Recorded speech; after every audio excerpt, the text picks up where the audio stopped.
Hello students, आज इस video में हम चैप्टर 7 फ्रैक्शन से कुछ इंपॉर्टेंट टॉपिक्स को समझेंगे। तो चलिए स्टार्ट करते हैं। सबसे पहले देखिए फ्रैक्शन, हम समझेंगे फ्रैक्शन क्या होता है। A fraction is a number representing a part of a whole. Whole मतलब सारा, पार्ट मतलब हिस्सा। तो फ्रैक्शन एक नंबर है जो कि किसी पूरी चीज़ के एक हिस्से को दिखाता है। अब जैसे कि देखिए ये एक रोटी है और इस रोटी के हमने 4 इक्वल पार्ट्स किए हुए हैं। तो अब मान लीजिए हम इन 4 पार्ट्स में से इस रोटी का एक पार्ट खा लेते हैं। तो देखिए ये जो शेडेड पोर्शन है ये दिखा रहा है कि इन 4 इक्वल पार्ट्स में से हमने ये 1 पार्ट जो है खा लिया है। अब अगर हमसे पूछा जाए कि फ्रैक्शन की फॉर्म में बताइए कि आपने इस रोटी का कितना पार्ट खा लिया है, तो हम कहेंगे कि हमने इस रोटी का 1/4 यानी 1/4 पार्ट खा लिया है। यानी 4 इक्वल पार्ट्स में से हमने 1 पार्ट खा लिया है। तो ये जो 1/4 है ये क्या है, फ्रैक्शन है। इसमें ये जो 1 है जो कि ऊपर लिखा है वो न्यूमरेटर है, और जो अपॉन में लिखा है यानी ये जो नीचे लिखा है 4 ये क्या है, डिनोमिनेटर है। तो जो ऊपर लिखा होता है वो न्यूमरेटर होता है और जो नीचे लिखा होता है वो डिनोमिनेटर होता है। अब देखिए किसी चीज़ को हम फ्रैक्शन में तभी लिख सकते हैं जब वो चीज़ इक्वल पार्ट्स में बटी हो। अगर वो चीज़ इक्वल पार्ट्स में नहीं बटी हुई तब हम उसे फ्रैक्शन की फॉर्म में नहीं लिख सकते। फॉर एग्ज़ाम्पल ये एक रोटी है और इसके 2 पार्ट्स किए गए हैं।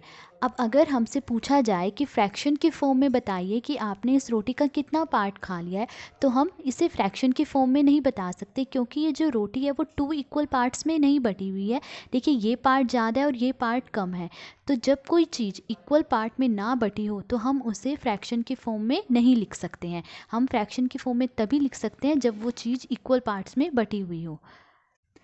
देखिए इस चैप्टर में हमसे कुछ इस तरह से भी क्वेश्चन पूछे जाएंगे। Right the fraction representing the shaded portion, कि ये जो शेडेड पोर्शन है इन्हें फ्रैक्शन की फॉर्म में लिखिए। तो देखिए कैसे लिखेंगे, ए पार्ट देखिए हमें ये दिया गया है तो हमें शेडेड पोर्शन को फ्रैक्शन की फॉर्म में लिखना है। तो कैसे लिखेंगे, सबसे पहले तो हम देखेंगे टोटल इक्वल पार्ट्स कितने हैं। तो देखिए टोटल इक्वल पार्ट्स कितने हैं, 1 2 3 4, 4 इक्वल पार्ट्स हैं। अब इसमें से शेडेड पार्ट्स कितने हैं, 1 2 3, 3 पार्ट्स शेडेड है। तो इसे फ्रैक्शन की फॉर्म में कैसे लिखेंगे, तो हम इसे फ्रैक्शन की फॉर्म में लिखेंगे 3/4, यानी 4 इक्वल पार्ट्स में से 3 पार्ट्स शेडेड हैं। टोटल पार्ट्स नीचे लिखेंगे और जितने पार्ट्स शेडेड हैं वो ऊपर लिखेंगे। बी पार्ट देखिए इसमें भी हमें शेडेड पोर्शन को फ्रैक्शन के फॉर्म में लिखना है। तो सबसे पहले इक्वल पार्ट्स देखिए कितने हैं, 1 2 3 4, 4 इक्वल पार्ट्स। इसमें से अब शेडेड पार्ट कितने हैं, 1 पार्ट शेडेड है। तो इसे फ्रैक्शन की फॉर्म में कैसे लिखेंगे, हम इसे फ्रैक्शन की फॉर्म में लिखेंगे 1/4, यानी 4 पार्ट्स में से 1 पार्ट शेडेड है। ठीक है। अब सी पार्ट देखिए, इसे भी हमें फ्रैक्शन की फॉर्म में लिखना है। तो पहले टोटल पार्ट्स देखिए कितने हैं, 1 2, 2 इक्वल पार्ट्स हैं। ठीक है। और शेडेड पार्ट कितने हैं, 1 पार्ट शेडेड है। तो इसे फ्रैक्शन के फॉर्म में कैसे लिखेंगे, फ्रैक्शन की फॉर्म में हम लिखेंगे 1/2, यानी 2 पार्ट्स में से 1 पार्ट शेडेड है। अब देखिए fraction on the number line, कि नंबर लाइन पर फ्रैक्शन को कैसे रिप्रेजेंट करते हैं। तो देखिए नंबर लाइन पर 0 से राइट साइड पर क्या होते हैं, पॉजिटिव नंबर्स होते हैं और 0 से लेफ़्ट साइड पर नेगेटिव नंबर्स होते हैं। ठीक है। तो यहाँ पर मैंने एक नंबर लाइन ड्रॉ की है। सबसे पहले आपने इक्वल डिस्टेंस पे निशान लगा लेने हैं। उसके बाद इस नंबर लाइन पर आप कहीं पर भी 0 ले लीजिए। मैं यहाँ पर 0 ले लेती हूँ। तो देखिए हमने क्या कहा है कि नंबर लाइन पर 0 से राइट साइड पर पॉजिटिव नंबर्स होते हैं यानी प्लस के नंबर होते हैं। तो 1/3 एक पॉजिटिव नंबर है, तो यानी ये जो 1/3 है वो 0 से राइट साइड पर होगा, यानी इस साइड पर होगा। अब देखिए एक यूनिट को हम उतने पार्ट्स में डिवाइड करते हैं जितना कि डिनोमिनेटर में नंबर हो। जैसे कि यहाँ पर हमें 1/3 दिया गया है, तो 1 न्यूमरेटर है और 3 डिनोमिनेटर है। ठीक है। तो डिनोमिनेटर में नंबर क्या दिया गया है, हमें 3। तो यानी एक यूनिट को हम 3 इक्वल पार्ट्स में डिवाइड करेंगे। तो 0 से देखिए 3 इक्वल पार्ट्स में हम एक यूनिट को डिवाइड करेंगे। तो यहाँ से यहाँ 1 पार्ट, फिर सेकंड पार्ट, फिर थर्ड पार्ट, यहाँ तक जो है 3 इक्वल पार्ट्स हो रहे हैं, यानी 0 से लेके यहाँ तक जो है 1 यूनिट होगी। तो हम यहाँ पर लिख लेंगे 1, यानी 0 से 1 तक ये एक यूनिट है। अब देखिए इन पार्ट्स को हम कैसे रिप्रेजेंट करेंगे। तो देखिए यहाँ से यहाँ तक ये 3 पार्ट्स हैं। ठीक है। 3 पार्ट्स में से जो ये वाला पार्ट है ये फर्स्ट पार्ट है, तो इसे हम लिखेंगे 1/3। यानी 3 पार्ट्स में से फर्स्ट पार्ट, ठीक है। फिर ये 2/3 होगा और ये 3/3 होगा। देखिए अगर हम 3 को 3 से डिवाइड करेंगे तो क्या आएगा, 1 आएगा, और वही हमने यहाँ पर लिखा है 1, 0 से 1 तक 1 यूनिट। अब देखिए हमें इस नंबर लाइन पे क्या रिप्रेजेंट करना है, 1/3 रिप्रेजेंट करना है। तो 1/3 कहाँ पर है, यहाँ पर है, तो हम इसे नाम दे देंगे point A. So point A represents 1/3 on a number line, कि ये जो पॉइंट ए है वो नंबर लाइन पर 1/3 को रिप्रेजेंट कर रहा है। तो नंबर लाइन पर इस तरह से फ्रैक्शन रिप्रेजेंट किए जाएंगे। सेकंड देखिए अब दिया गया है 3/5। अब हमें इसे भी नंबर लाइन पर रिप्रेजेंट करना है, तो सबसे पहले नंबर लाइन पर इक्वल डिस्टेंस पे निशान लगा लेने हैं। अब इस नंबर लाइन पर आप कहीं पर भी 0 ले लीजिए, मैं यहाँ पर 0 ले लेती हूँ।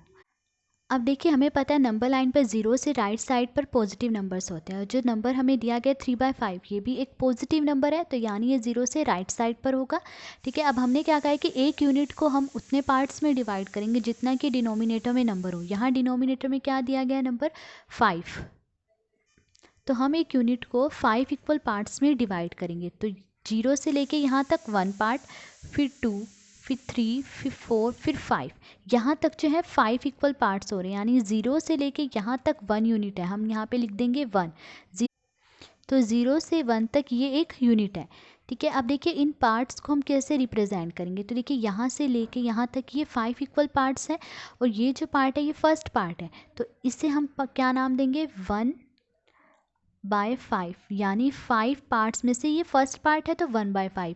फिर इसे हम नाम देंगे 2/5, फिर ये 3/5, ये 4/5 एंड ये 5/5। देखिए 5 को हम 5 से डिवाइड करेंगे तो क्या आएगा, 1 ही आएगा ना, तो 0 से 1 तक ये एक यूनिट है। अब हमें क्या रिप्रेजेंट करना है, 3/5, तो 3/5 देखिए कहाँ है, यहाँ पर है, तो हम इस पे नाम दे देंगे कि ये पॉइंट बी है। तो ये जो पॉइंट बी है वो नंबर लाइन पर 3/5 को रिप्रेजेंट कर रहा है। So point B represents 3/5 on a number line. तो एक नंबर लाइन पर फ्रैक्शंस को इस तरह से रिप्रेजेंट करते हैं। अब देखिए टाइप्स ऑफ फ्रैक्शन। नंबर 1 देखिए प्रॉपर फ्रैक्शन। प्रॉपर फ्रैक्शन क्या होता है, in a proper fraction the numerator is less than the denominator. For example 3/4, 5/7, 7/10 are all proper fraction. तो प्रॉपर फ्रैक्शन में जो न्यूमरेटर है वो डिनोमिनेटर से छोटा होता है। फॉर एग्जांपल 3/4 ये एक प्रॉपर फ्रैक्शन है। 3 देखिए न्यूमरेटर है और 4 डिनोमिनेटर है, तो यहाँ पर 3 4 से छोटा है, यानी न्यूमरेटर जो है वो डिनोमिनेटर से छोटा है, तो ये एक प्रॉपर फ्रैक्शन है। ऐसे ही 5/7 न्यूमरेटर डिनोमिनेटर से छोटा है, इसमें भी, तो ये क्या है, प्रॉपर फ्रैक्शन है। फिर 7/10 देखिए, इसमें भी जो न्यूमरेटर है वो डिनोमिनेटर से छोटा है, तो ये एक प्रॉपर फ्रैक्शन है।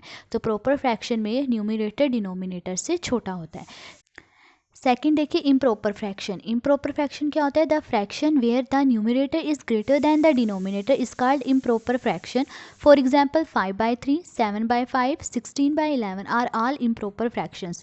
तो वो फ्रैक्शन जिसमें न्यूमरेटर डिनोमिनेटर से बड़ा हो वो क्या होता है, इम्प्रॉपर फ्रैक्शन होता है। फॉर एग्जांपल 5/3 देखिए, 5 न्यूमरेटर है और 3 डिनोमिनेटर है, तो यहाँ पर देखिए 5 3 से बड़ा है, यानी न्यूमरेटर जो है वो डिनोमिनेटर से बड़ा है, तो ये एक इम्प्रॉपर फ्रैक्शन है। सिमिलरली 7/5 में भी देखिए न्यूमरेटर डिनोमिनेटर से बड़ा है, तो ये भी इम्प्रॉपर फ्रैक्शन है। फिर 16/11 देखिए, न्यूमरेटर जो है वो डिनोमिनेटर से बड़ा है, तो ये इम्प्रॉपर फ्रैक्शन है। तो इम्प्रॉपर फ्रैक्शन में न्यूमरेटर डिनोमिनेटर से बड़ा होता है।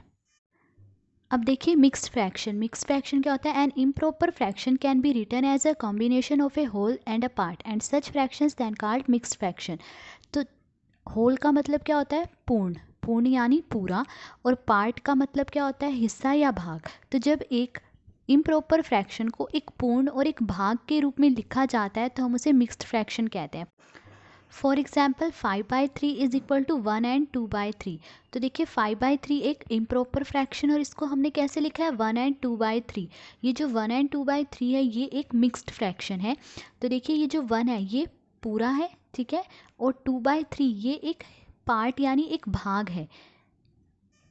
जैसे कि देखिए जब हम कहते हैं कि हमें 1.5 रोटी चाहिए, हमें 1.5 रोटी चाहिए, तो हमारा मतलब क्या होता है कि एक पूरी रोटी और जो दूसरी रोटी है उसके 2 बराबर हिस्सों में से एक हिस्सा चाहिए। ये एक पूरी रोटी चाहिए, 1.5 का मतलब है कि एक पूरी रोटी चाहिए, और जो दूसरी रोटी है उसके 2 बराबर हिस्सों में से एक हिस्सा चाहिए। तो 1.5 का मतलब ये होता है। इसी तरह 1 and 2/3 का मतलब क्या होगा कि एक पूरी रोटी और जो दूसरी रोटी है उसके 3 बराबर हिस्सों में से 2 हिस्से। तो ये जो 1 and 2/3 है ये क्या है, मिक्स्ड फ्रैक्शन। सिमिलरली 7/3 एक इम्प्रॉपर फ्रैक्शन, और इसको कैसे लिखा है, 2 and 1/3। ये जो 2 है ये पूरा है, ठीक है, और 1/3 क्या है, ये एक हिस्सा है यानी एक भाग है। तो ये जो 2 and 1/3 है ये क्या है, मिक्स्ड फ्रैक्शन। और अगर हम रोटी का ही एग्जाम्पल ले तो 2 and 1/3 का मतलब क्या होगा कि 2 रोटी पूरी चाहिए, ठीक है, और जो तीसरी रोटी है उसके 3 बराबर हिस्सों में से एक हिस्सा चाहिए। अब देखिए 5/3 को हमने 1 and 2/3 कैसे लिखा, यानी इम्प्रॉपर फ्रैक्शन को हमने मिक्स्ड फ्रैक्शन में कैसे लिखा है, 5 को 3 से डिवाइड कर दीजिए। 5 को 3 से डिवाइड करेंगे तो 3 1 जा 3, 5 में से 3 सब्ट्रैक्ट करेंगे क्या आया 2। तो ये जो 1 है ये पूरा और बाकी ये पार्ट 2/3। तो इस तरह से जो है मिक्स्ड फ्रैक्शन में लिखा है। आगे देखिए simplest form of a fraction. A fraction is said to be in the simplest form if its numerator and denominator have no common factor except 1। तो एक फ्रैक्शन को सिंपलेस्ट फॉर्म या फिर कह लीजिए लोवेस्ट फॉर्म में तब कहा जाता है जब उसके न्यूमरेटर और डिनोमिनेटर दोनों का ही कॉमन फैक्टर 1 हो, 1 के अलावा और कोई कॉमन फैक्टर ना हो। यानी जब एक फ्रैक्शन के न्यूमरेटर और डिनोमिनेटर दोनों जो हैं सिर्फ 1 से डिवाइड हो रहे हो, 1 के अलावा कोई ऐसा नंबर ना हो जिससे वो दोनों ही डिवाइड हो रहे हों। फॉर एग्ज़ाम्पल देखिए दिया गया है 18/24। तो देखिए जो 18/24 हैं ये दोनों 2 से डिवाइड हो जाएंगे। 2 से डिवाइड करेंगे, 2 9 ज़ा 18, 2 1 ज़ा 2, 2 2 ज़ा 4, क्या आ रहा है 9/12 आ रहा है। अब देखिए 9/12 जो ये है 9 और 12 ये दोनों 3 से डिवाइड हो जाएंगे। 3 3 ज़ा 9, 3 4 ज़ा 12, तो क्या है 3/4 आया। अब देखिए ये जो फ्रैक्शन आया है 3/4, इसका जो ये न्यूमरेटर यानी 3 और डिनोमिनेटर में ये जो 4 है, यानी ये जो न्यूमरेटर और डिनोमिनेटर हैं ये दोनों सिर्फ 1 से ही डिवाइड होंगे। 1 के अलावा कोई ऐसा नंबर नहीं है जिससे ये दोनों ही डिवाइड हो जाएं। तो ये जो 3/4 है ये सिंपलेस्ट फॉर्म है। सो 3/4 is the simplest form of 18/24 की ये जो 3/4 है वो 18/24 की एक सिंपलेस्ट फॉर्म है। अब देखिए लाइक फ्रैक्शंस क्या होते हैं, fractions with same denominators are called like fractions. For example 1/15, 2/15, 3/15 are all like fractions. तो फ्रैक्शंस जिनके डिनोमिनेटर सेम होते हैं वो क्या होते हैं, लाइक फ्रैक्शंस होते हैं। जैसे कि 1/15 में डिनोमिनेटर क्या है 15, 2/15 में डिनोमिनेटर 15 है, 3/15 में भी डिनोमिनेटर क्या है 15। तो इन तीनों फ्रैक्शंस में डिनोमिनेटर्स सेम हैं, तो ये क्या है like fractions.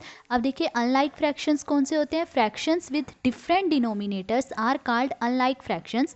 For example 2/15, 7/8, 5/7 are all unlike fractions. तो वो फ्रैक्शंस जिनके डिनोमिनेटर डिफरेंट हो यानी अलग अलग हो वो फ्रैक्शंस क्या होते हैं, अनलाइक फ्रैक्शंस होते हैं। जैसे कि 2/15 में देखिए डिनोमिनेटर 15 है, 7/8 में डिनोमिनेटर 8 है और 5/7 में डिनोमिनेटर 7 है। तो इन तीनों फ्रैक्शंस के ही डिनोमिनेटर्स जो हैं वो डिफरेंट हैं, अलग अलग हैं। तो ये सब क्या है, अनलाइक फ्रैक्शंस हैं।